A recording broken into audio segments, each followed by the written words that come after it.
preparing in his mind the other questions that would have to follow her answer. "We don't know the full extent yet.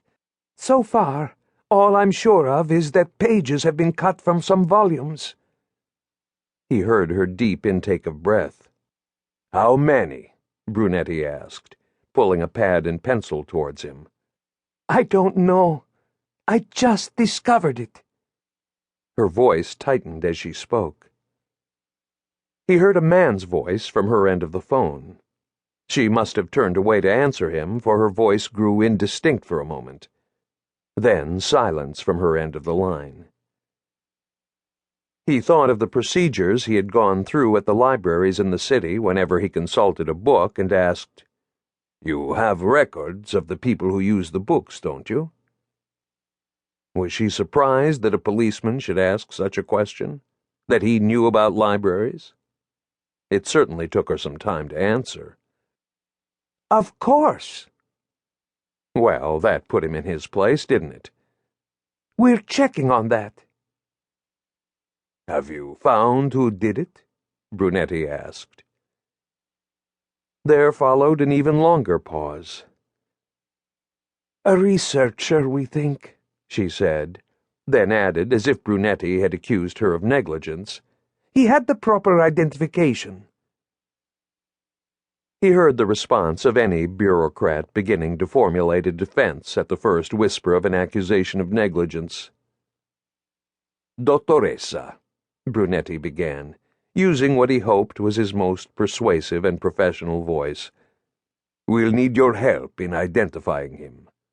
The sooner we find him, the less time he'll have to sell what he's taken." He saw no reason to spare her this reality. "But the books are destroyed," she said, sounding anguished, as at the death of a loved person. To a librarian, damage was as bad as theft, he imagined. Changing his voice to that of authority, he said, "I'll be there as soon as I can, Dottoressa. Please, do not touch anything." Before she could protest, he added, "And I'd like to see the identification he gave you." When there was no response, he replaced the phone. Brunetti remembered that the library was on the Zattere, but the exact location eluded him now.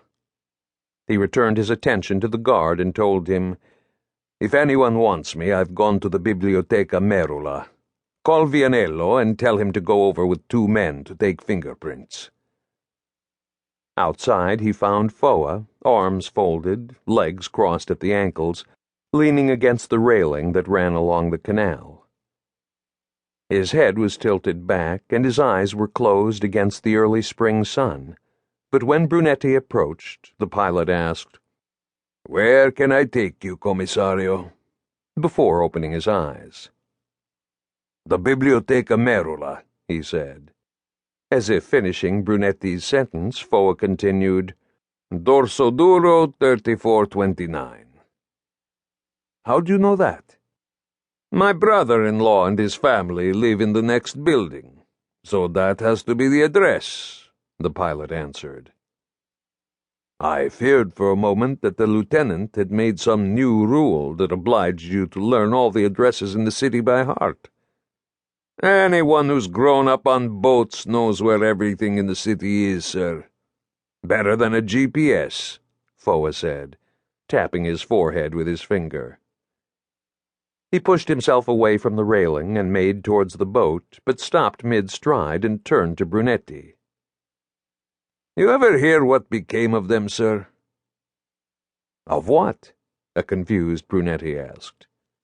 "The GPSs." "Which GPSs?" "The ones that were ordered for the boats," Foa answered. Brunetti stood still, waiting for the explanation. "I was talking to Martini a few days ago," Foa continued, naming the officer in charge of procurement, the man to consult to have a radio fixed or get a new flashlight. "He showed me the invoice and asked me if I knew whether they were any good or not. The model that had been ordered." "And did you?" Brunetti asked, wondering where this conversation